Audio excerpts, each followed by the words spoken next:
வணக்கம் நண்பர்களே, இன்றைக்கி எங்கள் அம்மாவுக்கு நினைவு நாள். அதை காலையிலே சங்கர் எந்திரிச்சு பஜ்ஜி சாப்பாடெலாம் ஆக்கிட்டாச்சு. பஜ்ஜி சுட்டுட்ருக்கேன்.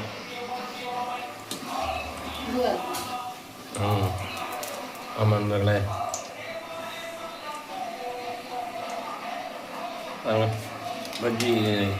பஜ்ஜி மாவுன்னு வாங்காமல் கடலை மாவை வாங்கி நல்லா மிளகுத்தூள் ஜீரகப்பொடி எல்லாம் போட்டு பிணைஞ்சி ரெடி ஆகிட்டுருக்கு.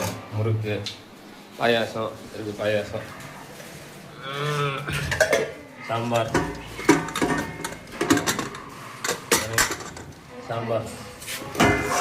அவியல். வாங்க மூடா பூரா வாய் இருக்கா இல்லையா உனக்கு? அவருக்குன்னு சொல்லு. அப்படியே வந்து பூடுற பூனை உரசுற மாதிரி இருக்கட்டும். இப்போ வெங்காயம் நறுக்கி விடு கொஞ்சமா. இருக்கிற மாவு கொஞ்சமாக ஒரு வெங்காயம் பல்லாரி இருக்கு, ஒரே ஒரு பல்லாரி இருக்கு.